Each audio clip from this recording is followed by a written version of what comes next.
ఈ కార్యక్రమాన్ని ఏర్పాటు చేసిన ఈ కుటుంబానికి,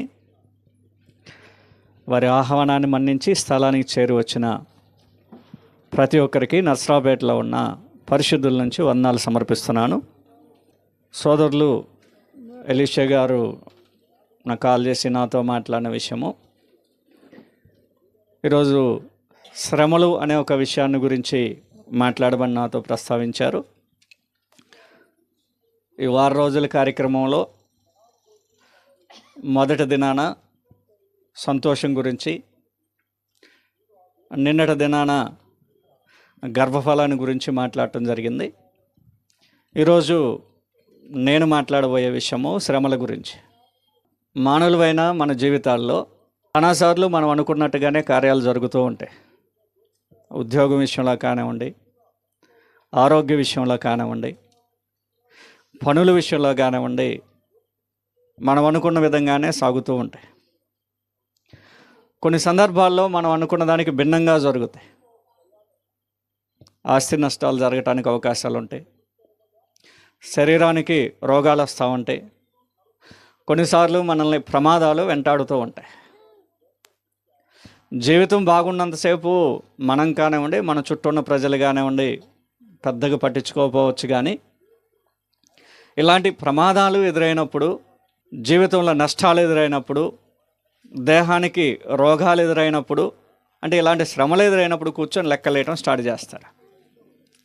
లెక్కలు ఎలా ఉంటాయి అంటే, సాధారణంగా సరే ఆమెకి దెబ్బ తగిలింది లేదా ఆమెకు రోగం వచ్చింది అని ఆలోచనకు వచ్చినప్పుడు, ఆమె వరకనే వచ్చిద్దా, ఆమె ఏదో చేసి ఉండిద్ది కాబట్టి అది చేసింది కాబట్టి ఇలాగ వచ్చేసింది. డబ్బు నష్టం వచ్చిందేసింది అనుకోండి, అక్రమంగా సంపాదించి ఉంటాడు కాబట్టి నష్టం వచ్చేసింది. కాబట్టి కొన్ని లెక్కలు వేయటం స్టార్ట్ చేస్తాం మనం, అంటే కొన్ని అంచనాలు వేయటం స్టార్ట్ చేస్తాం. అంటే శ్రమలు అని వచ్చినప్పుడు ఖచ్చితంగా అంచనాలు వేస్తాము. ఎవడో ఒక దుర్మార్గుడికి శ్రమ వస్తే పెద్దగా లెక్కేయం, కానీ నీతిమంతుడికి శ్రమలు వచ్చినప్పుడు ఇంకా లెక్కలు వేసుకోవటానికి కూర్చోటం. బాగానే ఉంటున్నాడు కదా, ప్రతి ఆదివారం ప్రార్థనకి వెళ్తున్నాడు కదా, పాటలు బాగా పాడుతున్నాడు కదా, మంచిగా బైబిల్ తీసి మాట్లాడుతున్నాడు కదా, ఏదో ఒక దుర్మార్గుడికి అలాంటి శ్రమలు వస్తే ఏదో పానీలు అనుకోవచ్చు. మంచోడికి కూడా వచ్చేసిందంటే అసలు ఏంది, ఎంత దూరం వెళ్తాంటే అసలు దేవుడు ఉండాడా, అసలు లేడనుకుంటలే. నిజంగా దేవుడే ఉంటే అతనికి శ్రమలు ఎందుకు వస్తాయి, దేవుడే ఉంటే ఆమెకి రోగాలు ఎందుకు వస్తాయి? అంటే ఇలాంటి అంచనాలు వేస్తూ వెళ్తూ ఉంటాం మన జీవితాల్లో. సరే, ఈరోజు ఉండా సమయంలో 2 విషయాలు మాట్లాడటానికి మీ ముందుంచడానికి ప్రయత్నాలు చేస్తాను. దాంట్లో ఒక విషయము, అసలు శ్రమలు ఎందుకు వస్తాయి, బైబిల్ అంతట్లో మనం ఓవరాల్గా ఆలోచన చేయగలిగితే అనేక విషయాలు కనిపిస్తాయి. మనం చేసిన పొరపాట్ల వల్ల లేదా మనం చేసిన తప్పిదాల వల్ల శ్రమలు వస్తాయనేది బైబిల్ మాట్లాడుతూ ఉంది. కొన్నిసార్లు మనం చేసిన పొరపాట్ల వల్లనే, మనం చేసిన తప్పిదముల వల్లే శ్రమలు రావడానికి ఎక్కువ అవకాశం ఉంటుంది. ఉదాహరణకి బైక్ మీద వెళ్తున్నాం అనుకోండి, ఒక వెహికల్ని క్రాస్ చేసి ముందుకెళ్ళాలి. ఎదురు సైడ్ నుంచి ఏ వెహికల్ రాకపోతే పెద్ద ఇబ్బంది ఉండదు. దూరం నుంచి ఒక వెహికల్ వస్తుంది, అయినా మనం క్రాస్ చేయగలమని ప్లాన్ చేసి వెళ్తాం. ఒక్కోసారి అన్నిసార్లు సక్సెస్ కాదు. ఈ యువతల పక్కన లారీయోడు అదే స్పీడ్తో వెళ్తున్నాడు అనుకోండి, మనం వెళ్ళే స్పీడ్తోనే. అంటే కొన్నిసార్లు మన అంచనాలు తప్పి మనం చేసిన ప్రమాదం వల్లనే రావడానికి ఎక్కువ అవకాశం ఉంది. మనం గ్రంథంలో చదవగలిగితే పేతురు రాసిన మొదటి పత్రిక 3వ అధ్యాయంలో 17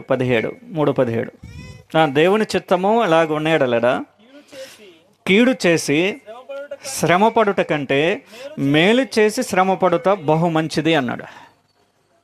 మనం చేసే పనుల వల్లే కొన్నిసార్లు శ్రమలు రావడానికి అవకాశం ఉంది. మన జీవితంలో శ్రమలు వస్తున్నాయి అంటే, మేలు చేసినా కొన్నిసార్లు శ్రమలు వస్తూ ఉంటాయి, కీడు చేసినా కొన్నిసార్లు శ్రమలు వస్తూ ఉంటాయి. అంటే మనం చేసే పనులు బట్టే కొన్నిసార్లు శ్రమలు వస్తూ ఉంటాయి. కీడు చేస్తే మాత్రమే శ్రమలు వస్తాయని కాదు, కానీ మేలు చేసినా కొన్నిసార్లు శ్రమలు వస్తాయి. యేసుక్రీస్తు మేలులే చేశాడా? ఆయన జీవితం భూమి మీద ఉన్నప్పుడు మేలుకరమైన సమాచారాన్నే మాట్లాడాడు. అయినా శ్రమలు ఎదురైన ఆయనకే లెక్కలేనని శ్రమలు ఎదురైనాయి. అంటే మనం చేసే పనుల వల్ల అది న్యాయమైంది కావచ్చు, అన్యాయమైంది కావచ్చు, ఈ రెండు రూపాల్లో మనం ఏం చేస్తున్నా ఆ శ్రమలు అనేవి వస్తూ ఉంటాయి. మొదటిగా మనము ఆ విషయాన్ని గుర్తించాల్సిన అవసరం ఉంది. రెండవదిగా కొన్నిసార్లు మనం ఏమీ లేకుండా సైలెంట్గా ఉండగానే మనకి శ్రమలు వస్తూ ఉంటాయి. మీరు యాక్సిడెంట్లు కానీ ఏమైనా చూడండి, మనం ఏం చేయకపోయినా, మనం ఎంత జాగ్రత్తగా పోయినా ఎదుటోడు కొట్టేయడానికి అవకాశం ఉంది. ఇప్పుడు మనం భోజనం చేస్తూ ఉంటాం, హోటల్కి వెళ్ళి ఆహారం కల్తీ ఆహారం పెడతా ఉంటాడు, బాడీ పాడవుతూ ఉండేది. ఏదేమైనా పరిస్థితులు ఎలా కనిపిస్తూ ఉంటాయి అంటే, మనం ఏం చేయకపోయినా కొన్నిసార్లు శ్రమలు మన మీద పడుతూ ఉంటాయి, మన చుట్టూ తిరుగుతూ ఉంటాయి. ఒక లేఖనాన్ని మనం చదవగలిగితే మనకు తెలిసిందే, యెహోషువ గ్రంథము 7వ అధ్యాయము 6-7 అధ్యాయాల్లో సమాచారము. 7వ అధ్యాయము మనం చూస్తే ఆకాను అనే ఒక వ్యక్తి ఉంటాడు. ఇశ్రాయేల్ అందరూ ఏం చేయరు, కానీ ఆకాను అనే వ్యక్తి శపితమైన దానిలో కొంత తీసుకొని తన దగ్గర ఉంచుకుంటాడు. అతని మీదకి మాత్రమే కాకుండా ఇశ్రాయేల్ అందరికీ శ్రమలు వచ్చినట్టుగా అక్కడ మాట్లాడబడతా ఉంది. యెహోషువ గ్రంథం 7వ అధ్యాయము 1 ఒకసారి చదువుదండి. శపితమైన దాని విషయంలో ఇశ్రాయేలీలు తిరుగుబాటు చేసిరి. ఎట్లనగా యూదా గోత్రములో జరహు మునిమడవడును, జబ్ది మనవడును, కర్మీ కుమారుడినైన ఆకాను శపితమైన చేయబడిన దాంట్లో కొంత తీసేసుకున్నాడంట. చేసింది ఆకాను ఒక్కడే. దేవుడు ఏం మాట్లాడుతుందంటే, ఇశ్రాయేల్ అందరి మీదకి శ్రమ వచ్చేసింది. ఒకటి, మనం చేసే దాన్ని బట్టే శ్రమలు రావటం ఒక ఎత్తు అయితే, రెండో విధానం ఏం కనిపిస్తుంటే, మనం ఏం చేయకపోయినా మన చుట్టుపక్కల ఉన్న వ్యక్తులు చేసేదాన్ని బేస్ చేసుకొని మన మీదకి ఆ శ్రమలు వస్తూ ఉంటాయి. మన కుటుంబంలో ఎవరైనా ఒకరు తప్పు చేశారు అనుకోండి, అందరి మీదకి వస్తూ ఉండేది. ఆ ఒక్కడితోనే పోదు, ఆ చెడ్డ పేరు అందరి మీదకి వస్తూ ఉండేది. ఒకవేళ గొడవ అయితే అందరి మీద కూడా రావటానికి ఉండేది. కాబట్టి మనం జాగ్రత్తగా ఉండాల్సిన అవసరం ఉంది. శ్రమలు వస్తున్నాయంటే మనం కంగారు పడాల్సిన పని లేదు. ఒకటి, మనం చేసేదాన్ని బట్టి వస్తూ ఉంటాయి. రెండోది, మనం ఏం చేయకపోయినా మన మీదకి వస్తూ ఉంటాయి. మూడో విధం ఉంది, శ్రమలు మనకు ఎందుకు వస్తాయి అంటే, ప్రకృతి వైపరీత్యాల వల్ల కూడా శ్రమలు వస్తూ ఉంటాయి. ఎవడు ఏం చేయాల్సిన పనిలా, మనం ఏం చేయకపోయినా, మన చుట్టూన్న వ్యక్తులు ఏమీ చేయకపోయినా మనల్ని ప్రకృతి వైపరీత్యాలు జరుగుతూ ఉంటాయి. భూకంపాలు వగేరాలు ఇలాంటివి జరిగినప్పుడు సైతము శ్రమలు ఏర్పడతా ఉంటాయి. అపోస్తుల కార్యము 11వ అధ్యాయంలో ఈ సమాచారం కనిపించింది. గొప్ప కరువు వచ్చినట్లుగా మాట్లాడబడతా ఉండేది. అపోస్తుల కార్యములు 11వ అధ్యాయము 27-28 వచనాల్లో మనం ఆ దినముల యందు ప్రవక్తలు యెరూషలేము నుండి అంత్యోక్యకు వచ్చిరి. వారిలో అగబు అని ఒకడు నిలువబడి భూలోకమందు గొప్ప కరువు రాబోచున్నదని ఆత్మ ద్వారా సూచించాను అన్నాడు. కొన్నిసార్లు శ్రమలు వస్తాయి, మనం ఏం చేయకపోయినా, మన చుట్టూన్న వ్యక్తులు ఏమీ చేయకపోయినా ప్రకృతి వైపరీత్యాల వల్ల శ్రమలు వస్తూ ఉంటాయి. అది వర్షాలు కావచ్చు, కరువులు కావచ్చు, ఇలాంటివి ఆధారం చేసుకొని శ్రమలు వస్తూ ఉంటాయి. అది కూడా మనం గమనించాల్సిన అవసరం ఉంది. మనకేదో శ్రమ రాగానే మనం ఏదో చేయటం వల్ల ఇలాగ వచ్చిందని భావించాల్సిన పని లేదు. కొన్నిసార్లు ప్రకృతి వైపరీత్యాల వల్ల శ్రమలు వస్తూ ఉంటాయి. నాలుగో విషయాన్ని మనం ఆలోచన చేస్తే, శ్రమలు ఎందుకు వస్తాయని ఆలోచన చేస్తే, కొరింథీయులకు రాసిన 2వ పత్రిక 8వ అధ్యాయంలో మనం చదవగలిగితే, ఇవేం కాకపోయినా దేవుడే మనల్ని పరీక్షించడం వల్ల కూడా శ్రమలు వస్తూ ఉంటాయి. మనం ఏం చేయకపోయినా కానివ్వండి, మన చుట్టూల నుంచి కానీ శ్రమలు మనకు రాపోయినా కానివ్వండి, ప్రకృతి వైపరీత్యాల వల్ల మనకు శ్రమలు రాకపోయినా కానివ్వండి, కొన్నిసార్లు ఏం జరుగుతుంది అంటే దేవుడే పరీక్షిస్తూ ఉంటాడు. దేవుడు పెట్టే పరీక్షల వల్ల కూడా శ్రమలు వస్తూ ఉంటాయి. ఒకసారి కొరింథీయులకు రాసిన 2వ పత్రిక 8వ అధ్యాయము 1-2 వచనాలు మనం చదవగలిగితే, సహోదరులారా, మాసిదోనియా సంఘములకు అనుగ్రహింపబడి ఉన్న దేవుని కృపను గూర్చి ఎలాగనగా, వారు బహుశ్రమ వలన పరీక్షింపబడగా అత్యధికముగా సంతోషించాను, బహుశ్రమల వలన పరీక్షింపబడ్డారు అన్నాడు. ఏం జరుగుతూ ఉండిద్దంటే కొన్నిసార్లు దేవుడే మనల్ని పరీక్షిస్తూ ఉంటాడు. యోబు గ్రంథాన్ని మనం చదవగలిగితే ఆయనకు శ్రమలు వచ్చినాయి. ఆయన ఏదో చేయటం వలన, ఆయన చుట్టుపక్కల ఉన్నవాళ్ళు ఏదో చేయటం వలన ఈ విధానం అయితే కాదు. దేవుడే పరీక్షింపబడటానికి అవకాశాన్ని కల్పించాడు. కాబట్టి కొన్నిసార్లు మనకు శ్రమలు వచ్చినప్పుడు అలాగ భావించాల్సిన అవసరం ఉంది. దేవుడే మనల్ని పరీక్షిస్తున్నాడా? ఈ కోణంలో ఆలోచన చేయగలిగితే క్షేమకరంగా ఉండిద్ది జీవితం. చివరగా ఒక విషయాన్ని చూసి రెండో పాయింట్లోకి వెళ్ళండి. శ్రమలు ఎందుకు వస్తాయి అని మనం ఆలోచన చేయగలిగితే హెబ్రీలకు రాసిన పత్రిక, మానవులు అయిన మనము సత్యాన్ని ఎరిగి సత్యంలో జీవిస్తూ ఉన్నాం.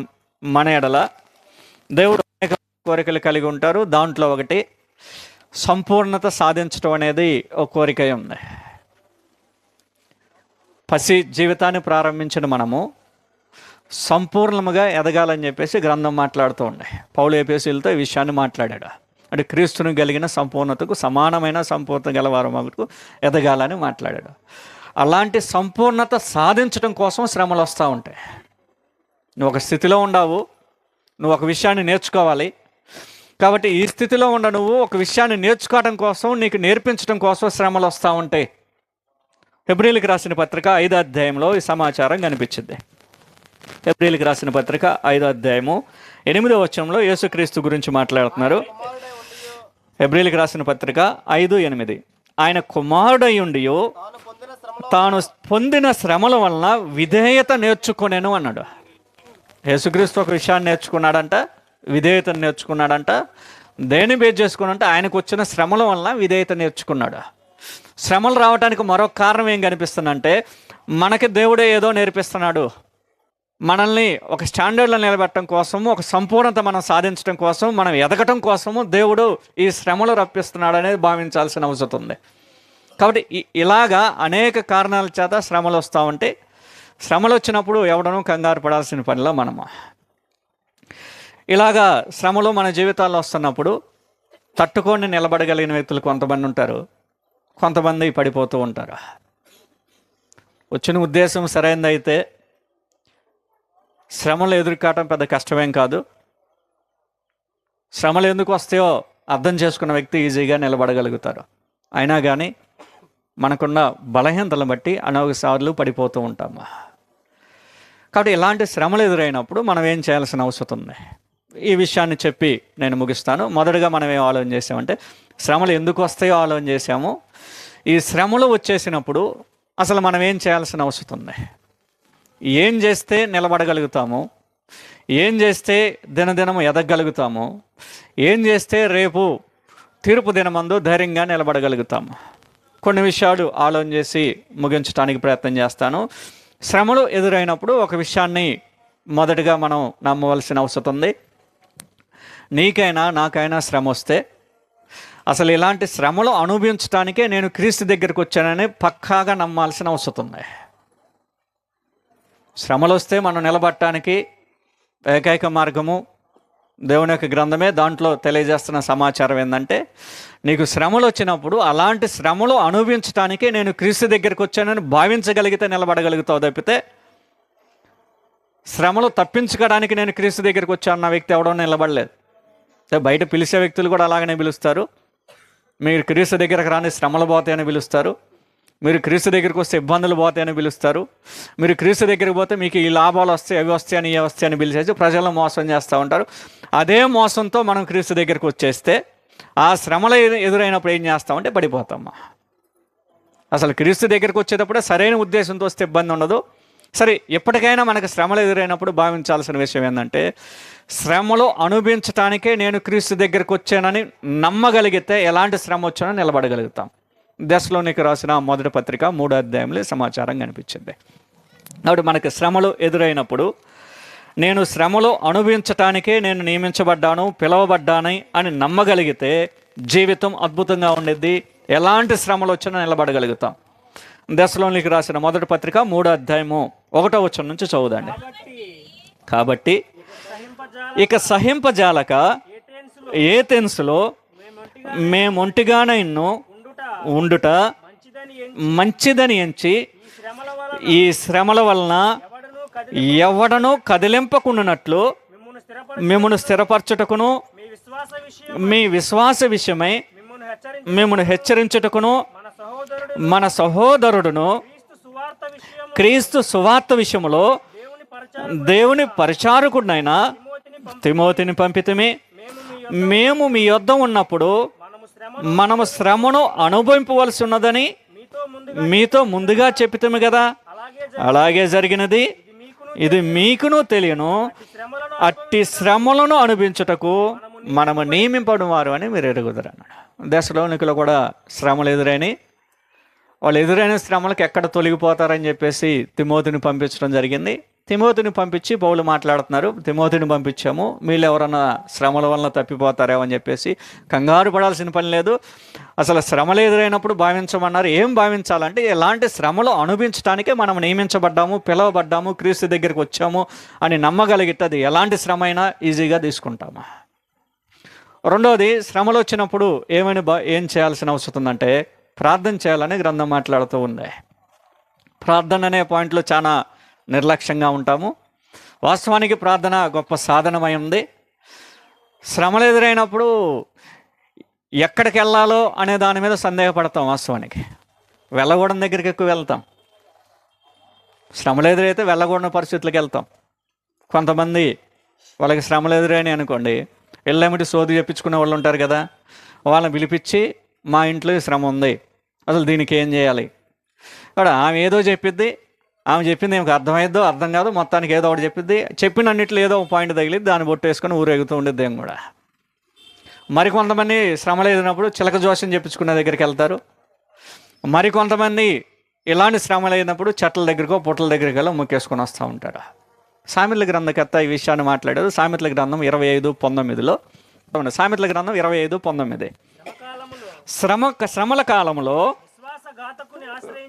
విశ్వాసఘాతకుని ఆశ్రయించుట విరిగిన పళ్ళతోనూ కీళ్ళు వసలైన కాలుతోనూ సమానం అన్నాడు.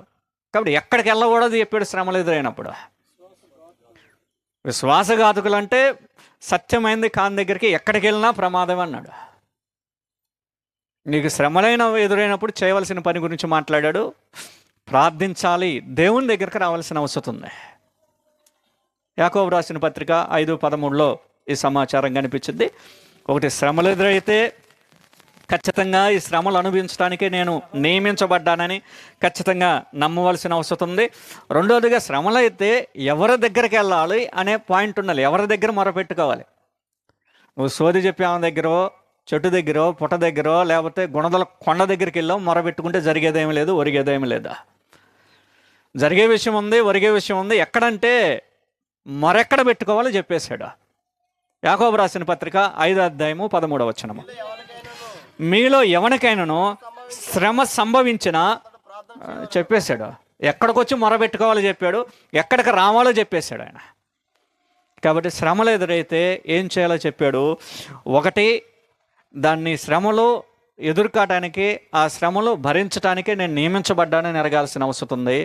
రెండవది, ఎవరి దగ్గరకు వచ్చి ప్రార్థన చేయాలో చెప్పేశాడు. అక్కడికి వచ్చి ప్రార్థన చేయగలిగితే క్షేమకరంగా ఉంటాయి, నిలబడగలుగుతాం ఈ శ్రమల్ని.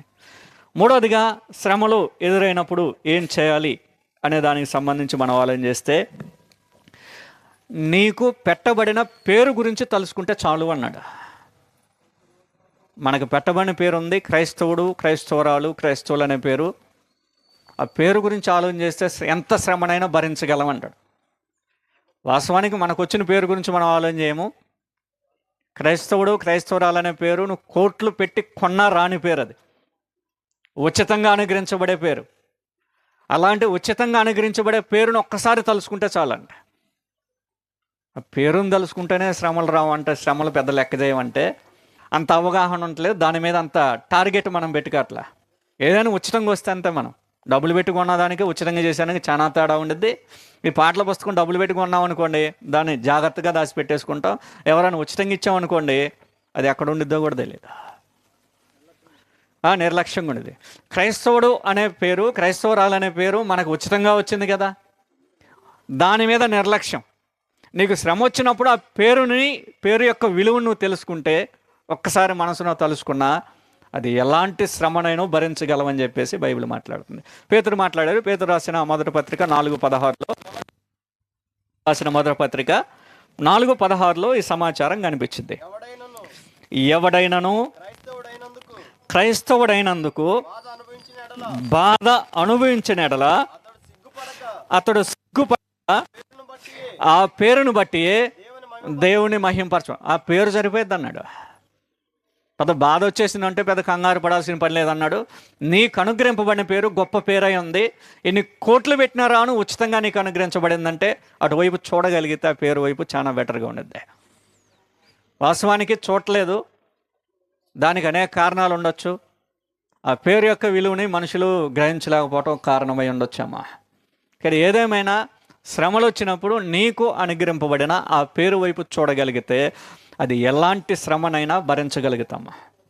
4వది, శ్రమలు వచ్చినప్పుడు ఏమి చేయాలనే దాని వైపు మనం ఆలోచన చేస్తే, రోమిలికి రాసిన పత్రిక 8వ అధ్యాయంలో నీకు శ్రమలు వచ్చినప్పుడు క్రీస్తు ప్రేమను ఒకసారి చూడగలిగితే చాలు అన్నాడు. అటు క్రీస్తు ప్రేమ వైపు నువ్వు చూడగలిగితే అసలు ఎలాంటి శ్రమనైనా నిలబడగలుగుతావంట. వాస్తవానికి క్రీస్తు ప్రేమను చూడము. ఉదయం లేచిన దగ్గర నుంచి నిద్రపోయేదాకా అనేక సార్లు క్రీస్తు గురించి మాట్లాడుకుంటాం, అనేక సార్లు క్రీస్తుని తలుచుకుంటాం. వీళ్ళలో కూడా ఆయనకు సంబంధించిన పేర్లు రాసేసుకుంటాం, కొంతమంది ఇంటి మీద రాసేసుకుంటాం. శ్రమలు ఎదురైన అనుకోండి పెద్ద కంగారు పడేసి ఏదో వింత సంభవించినట్లు గందరగోళపడుతూ ఉంటాం. పౌలు రోమీలతో మాట్లాడుతూ, మీకు శ్రమలు ఎదురైనప్పుడు క్రీస్తు ప్రేమను ఒక్కసారి చూడగలిగితే అసలు ఎవడ విడదీయగలదో మిమ్మల్ని ఆ శ్రమ దూరం అయిపోయింది అన్నాడు. 8వ అధ్యాయము రోమీలకు రాసిన పత్రిక 8:35. అదిగో క్రీస్తు ప్రేమ నుండి మనలను ఎడబాపువాడెవడు? అదిగో శ్రమ అయినను, బాధ అయినను, హింస అయినను, కరువైనను, వస్త్రహీనత అయినను, ఉపద్రవమైనను, ఖడ్గమైనను మనల్ని ఎడబాపున ప్రశ్నేశాడు. అలా ఎవడున్నాడు అసలు క్రీస్తు ప్రేమ నుంచి ఎడబాపటానికి? ఒక శ్రమ వచ్చి మధ్యలో వచ్చింది అనుకోండి, మనకే క్రీస్తు ప్రేమకు మధ్యకి వచ్చి నిలబడలేదు. అది కత్తి కూడా నిలబడలేదంట. అద్భుతంగా అర్పించగలుగుతాం ప్రాణాలని.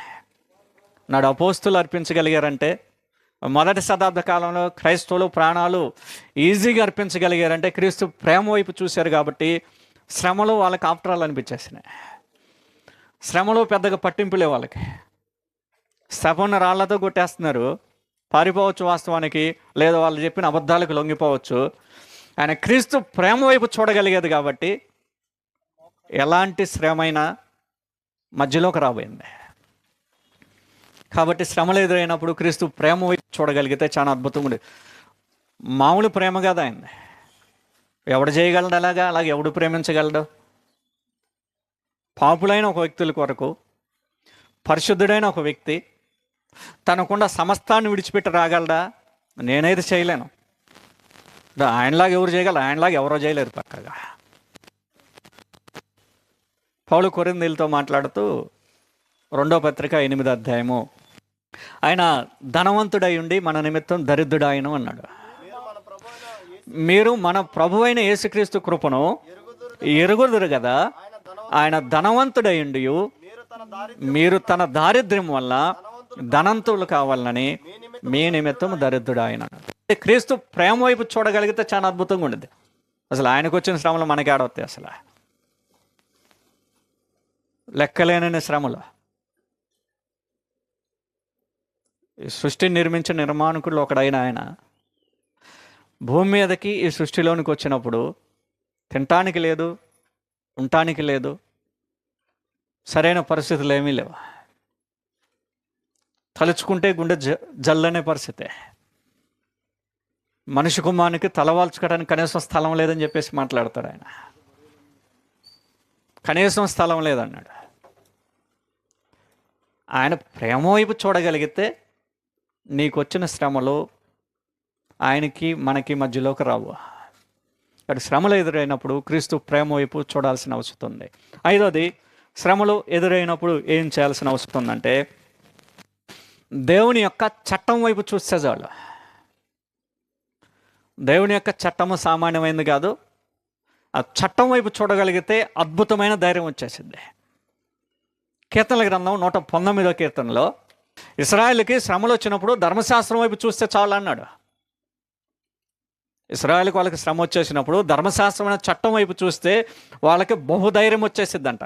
ఎలాంటి శ్రమనైనాను, ఎలాంటి ఇబ్బందినైనా, ఇరుకులనైనా ఆటోమేటిక్గా ఎదిరించగలిగిన విధానం, ఓర్చుకోగలిగిన పరిస్థితులు వాళ్ళ హృదయంలో తలపోసుకోవడానికి అవకాశం ఉంది.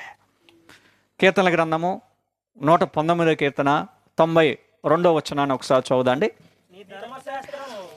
నీ ధర్మశాస్త్రము నాకు సంతోషం ఇయ్యడని ఎడల నా శ్రమయందు, కాబట్టి దాని వైపు చూస్తే వాళ్ళకి సంతోషం వచ్చేసిద్ది. దాని వైపు చూస్తే ఆ సంతోషం ఎంత దూరం తీసుకెళ్ళిద్ది అంటే ఎలాంటి శ్రమనైనా పక్క తీసేసిద్ది. నేడు మనం ఏ నిబంధన కన్నా ఉన్నామంటే దానికంటే శ్రేష్టమైన చట్టము, దానికంటే ఉన్నతమైన చట్టము. అంటే ధర్మశాస్త్రం వైపు చూస్తేనే ఎంత శ్రమ అయినా పక్కగా నెట్టేసి అంత అద్భుతంగా ఆనందపడగలిగితే, దానికంటే శ్రేష్టమైనది ఉన్నతమైన నిబంధన వైపు చూడగలిగితే అసలు ఏ శ్రమలు నిలబడగలుగుతాయి? అంత ధైర్యం ఉండద్ది చట్టంలో. మనకు శ్రమలు వచ్చినప్పుడు దేవుని యొక్క చట్టం వైపు మన ఆలోచన వెళ్ళట్లేదు. దేవుని యొక్క చట్టము అద్భుతమైన ధైర్యాన్ని ఇచ్చిద్ది. దేవుని యొక్క చట్టము అద్భుతమైన తోడుబాటును అనుగ్రహించగలిగింది చూడగలిగితే. కాబట్టి శ్రమలు వచ్చినప్పుడు దేవుని యొక్క చట్టం వైపు చూడగలిగితే అది ఎలాంటి శ్రమనైనా ఖచ్చితంగా మనం భరించగలుగుతాము. ఆరోదిగా శ్రమలు వచ్చినప్పుడు ఏం చేయాలి అనే దానికి సంబంధించి మనం ఆలోచన చేస్తే కొరింథీయులకు రాసిన 2వ పత్రికలో శ్రమలు వచ్చేసినప్పుడు ఆ శ్రమ యొక్క పరిమాణాన్ని లెక్కించగలిగితే చాలు. శ్రమ ఎంతకాలం ఉండిద్ది, శ్రమ యొక్క టైం ఎంత, ఆ టైమును చూడగలిగితే చాలా ఈజీగా ఉండిద్ది. శ్రమ వచ్చినప్పుడు ఏం చూస్తామంటే దాన్ని నాకేదో పెద్ద వింత సంభవించినట్టు దాన్ని పెద్ద హైలైట్ చేసేసి జీవితం మొత్తం దానికి అయిపోయినట్టు ఆలోచన చేస్తూ ఉంటాం. అపోస్తులు దాన్ని అలాగ చూడలేదు, దేవుని యొక్క భక్తులు అలాగ చూడలేదు. వాళ్ళంత శ్రమలను తట్టుకోగలిగారంటే శ్రమల యొక్క పరిమాణాన్ని చూడగలిగారు. కొరింథీయులకు రాసిన 2వ పత్రిక మనము 16 నుంచి చదువుదండి. కావున మేము అధైర్యపడము, మా బాహ్య పురుషుడు కృషించుచున్నను, ఆంతర్య పురుషుడు దినదినము నూతన పరచబడుచున్నాడు. మేము దృశ్యమైన వాటిని చూడక అదృశ్యమైన వాటి యందే నిదానించి చూచున్నాము గనక అది క్షణమాత్రముండు మా చులకని శ్రమ అన్నాడు. అది ఎంతతో పోల్చి మాట్లాడంటే క్షణంతో పోల్చి మాట్లాడాడు. అది క్షణంతో పోల్చి మాట్లాడటానికి వాళ్ళు చూసిన ఈ జీవితాన్ని కాదు, మరణాంతరం మరొక జీవితం ఉంది. ఈ భూమి మీద జీవితం 60-70 సంవత్సరాలు అయితే మరణాంతర జీవితానికి టైం లిమిట్ లేదు. ఇన్ని సంవత్సరాలనే టైం లేదు. ఇప్పుడు 100 సంవత్సరాల టైం ఉందనుకోండి, దాంట్లో ఒక రోజుని పోల్చి మాట్లాడవచ్చు, ఒకరోజు శ్రమ అని. ఇప్పుడు అన్లిమిటెడ్ టైం ఉంది మరణాంతరము, ఎన్ని సంవత్సరాలు అనేది ఉండవు. దాంతో వీళ్ళకి వచ్చిన శ్రమలు పోల్చుకుంటే క్షణంతో పోల్చి మాట్లాడాడు. గ్రంథంలో చూడగలిగితే భక్తులు రకరకాలు పోల్చారు. గడ్డి పువ్వుతో పోల్చారు జీవితం మొత్తాన్నే. చేద నుంచి జరి బిందువులాగా, నీటి మీద తేలే బుడగలాగా ఎలాగో పోల్చుకుంటూ వెళ్ళారు. మనకు శ్రమలు వచ్చేసినప్పుడు పైనున్న మరణాంతర జీవితంతో వచ్చే శ్రమలు పోల్చుకుంటే ఎలాంటి శ్రమలనైనా ఎదిరించగలుగుతాము, నిలబడగలుగుతాము. మనకు శ్రమలు వచ్చినప్పుడు ఏం చూస్తామంటే ఈ జీవితాన్ని మాత్రమే చూడగలుగుతున్నాము, ఈ లోకాన్ని మాత్రమే చూడగలుగుతున్నాం. కాబట్టి ఏం జరుగుతుందంటే శ్రమల్ని ఎదిరించలేక పడిపోతూ ఉంటున్నాము. కాబట్టి శ్రమలు వచ్చినప్పుడు నిలబడాలంటే ఖచ్చితంగా మరణాంతర జీవితం వైపు ఆ కాలాన్ని, ఈ శ్రమల కాలాన్ని పోల్చుకొని చూడగలిగితే అది క్షణంగా, తేలిగ్గా, సింపుల్గా అనిపిస్తూ ఉన్నది. పెద్ద కంగారు పడము, దాన్ని ఇబ్బంది పడేదేమని ఈజీగా తీసి పక్కనేస్తాం. మనం అలాగా చూడలేకపోవటం వల్ల శ్రమలు వచ్చినప్పుడు క్రీస్తు నుంచి దూరం అయిపోయి నరకానికి పాత్రలుగా మనమే చేసుకుంటున్నాము. మరొక విషయాన్ని మనం ఆలోచన చేయగలిగితే, శ్రమలు వచ్చినప్పుడు ఏం చేయాలని మనం ఆలోచన చేయగలిగితే, శ్రమలు వచ్చినప్పుడు పొందబోయే లాభాన్ని చూడగలిగితే అది ఎలాంటి శ్రమనైనా తట్టుకోగలము. పనికి వెళ్ళే వాళ్ళు ఉంటారు, కూలి పని కష్టమైన పని అనుకోండి, బాగా భారమైన పని అని అనుకోండి, కూలిని బేస్ చేసుకొని ఆ శ్రమ పెద్దగా అనిపించదు. ఆ కూలిని ఇష్టపడినోడికి ఆ శ్రమ పెద్దగా అనిపించదు. ఎవరికి ఇబ్బందిగా అనిపించిందంటే కూలి పని వైపు చూడనోడికి, ఆ జీతం వైపు చూడనోడికి ఆ పని చాలా కష్టంగా ఇబ్బందిగా అనిపించదు. మనకొచ్చే శ్రమల్ని, పొందబోయే లాభాన్ని రెండు పక్క పక్కన పెట్టి చూడగలిగితే శ్రమలు పెద్దగా అనిపించవు, తీసి పక్కనే గలుగుతాం. రోమీలకు రాసిన పత్రిక 8వ అధ్యాయం 18వ వచనంలో అనిపించింది, మన ఎడల ప్రత్యక్షం కాబోవు మహిమ ఎదుట ఇప్పటి కాలపు శ్రమలు కాబట్టి ఎన్న తగినవి కావని ఎంచున్నాం. కాబట్టి రాబోయే పొందబోయే ఆ లాభం ఎదుట ఈ శ్రమల్ని పక్కన పోల్చడానికి కూడా శ్రమలు పనికిరావు అంటే శ్రమల గురించి ఆలోచన చేయాల్సిన పని ఏంది అసలు? కనీసం పోల్చటానికి. నీ మరణాంతర జీవితం తర్వాత నువ్వు అద్భుతమైన లాభాన్ని పొందబోతున్నావు, అద్భుతమైన మహిమలో నివసించబోతున్నావు, దేవునితోనూ క్రీస్తుతోనూ పరిశుద్ధాత్మతోనూ దేవదూతలతో నివసించే ఒక అద్భుతమైన భాగ్యం. కాబట్టి అలాగ చూడలేకపోవటం వల్ల పెద్ద సమస్య అవుతుంది. దీన్ని పోల్చుకోలేకపోవటం వల్ల ఏం చేస్తామంటే పడిపోతూ ఉన్నా. శ్రమలు ఎదురైనప్పుడు నీ మరణాంతరం నువ్వు పొందబోయే లాభాన్ని కనుక నువ్వు చూడగలిగితే అది ఎలాంటి శ్రమనైనా ఎదుర్కోగలుగుతావు.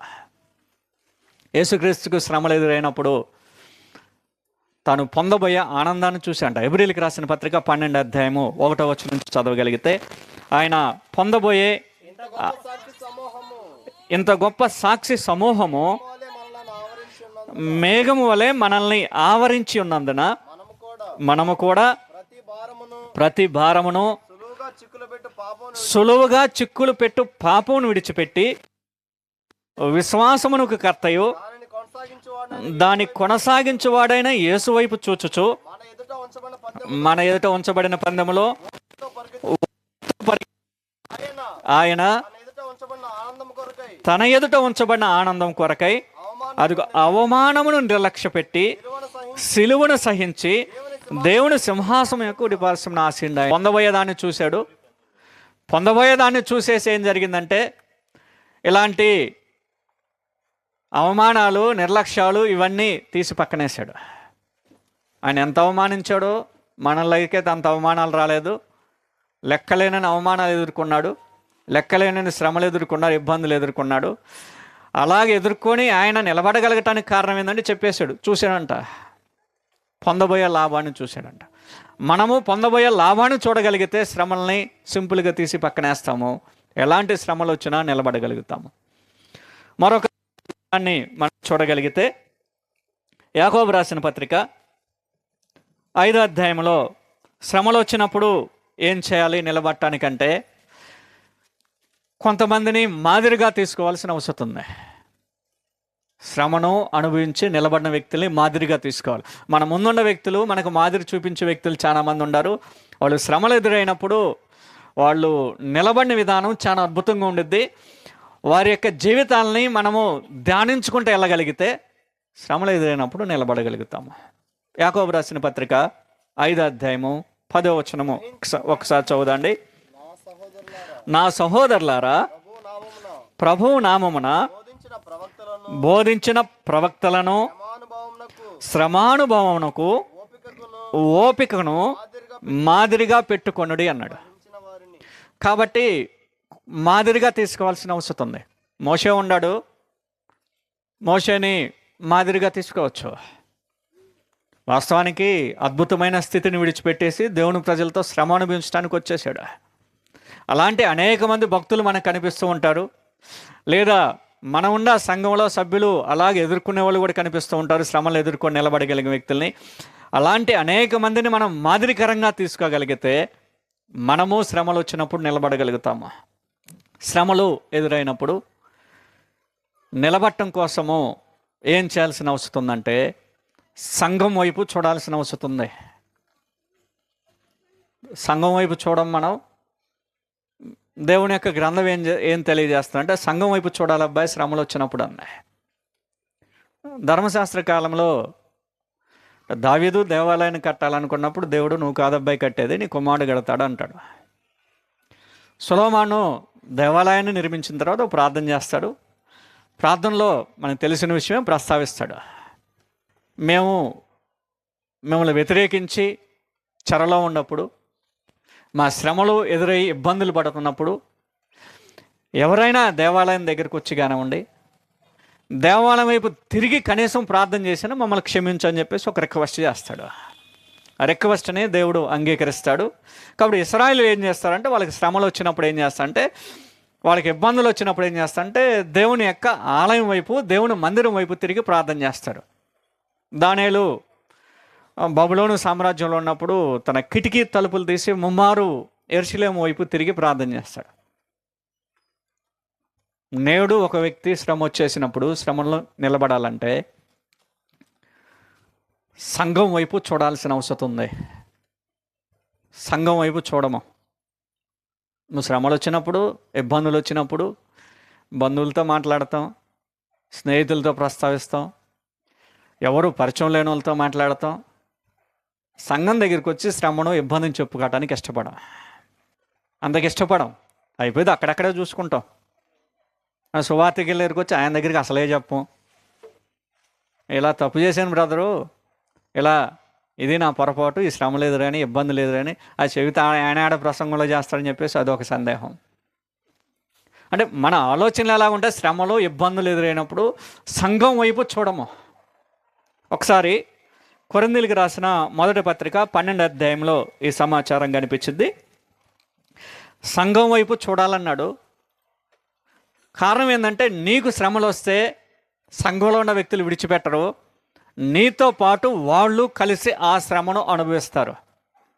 దేవుడు అలాగ నియమించాడు. నీకు శ్రమలు వచ్చినప్పుడు సంఘం వైపు చూడగలిగితే జీవితం చాలా అద్భుతంగా ఉండి నిలబడగలుగుతావు. కారణం ఏంటంటే, నీకు వచ్చిన శ్రమలో, ఉదాహరణకి అన్నీ కాకపోయినా కొన్ని శ్రమల గురించి మనం ఆలోచన చేయగలిగితే, ఆర్థికంగా ఇబ్బందులు వచ్చినాయి అనుకోండి, సంఘం వైపు చూడగలిగితే తలా ఒక చేస్తారు, తలా కొంత సహాయం చేశారు అనుకోండి, ఈజీగా అయిపోయింది. నువ్వు సంఘం వైపు చూడకుండా నీ ప్రయత్నం లేదు, నువ్వు చేసుకుంటూ జీవితాన్ని అలాగే ఇంకా ఇరుకులో పట్టడానికి ఎక్కువ అవకాశం ఉండద్ది. కాబట్టి నీకు శ్రమలు ఎదురైతే సంఘం వైపు చూడాలని మాట్లాడుతున్నారు. 12వ అధ్యాయం 26వ వచనం చదువుదండి. కొరింథీయులకు రాసిన మొదటి పత్రిక 12:26. కాగా ఒక అవయవము శ్రమపడినప్పుడు అవయములన్నీ దానితో కూడా శ్రమపడును. ఒక అవయవము ఘనత పొందినప్పుడు అవయములన్నీ కూడా దానితో కూడా సంతోషించును అన్నాడు. కాబట్టి శ్రమలు ఎదురైనప్పుడు సంఘం వైపు చూడాల్సిన అవసరం ఉంది. సంఘం వైపు చూడగలిగితే నీకు వచ్చిన శ్రమల విషయంలో కనీసం ప్రార్థన అయినా చేస్తారు వాళ్ళు. కాబట్టి సంఘం వైపు చూడాల్సిన అవసరం ఉంది. కాబట్టి మనము 2 విషయాలు ఆలోచన చేశాము. ఒకటి, శ్రమలు ఎందుకు వస్తాయనో, రెండవదిగా శ్రమలు వచ్చినప్పుడు మనమేం చేయాల్సిన బాధ్యత మన మీద ఏముందో, దేవుని గ్రంథం ఏమి సెలవిస్తుందో ఆలోచన చేశాము. 2 విషయాలు ఒకసారి ఆలోచన చేద్దాండి. శ్రమలు వచ్చినప్పుడు పడిపోకుండా నిలబడుతూ క్రీస్తు రాకడ కొరకు అందరూ నిలబడాలని ఈ కార్యక్రమాన్ని ఏర్పాటు చేసిన కుటుంబానికి, ఇక్కడున్న సంఘానికి, ఇలా సంఘాన్ని ఈ విధంగా ప్రోత్సహిస్తున్న సోదరులకి వందనాలు సమర్పిస్తూ ముగిస్తున్నాను.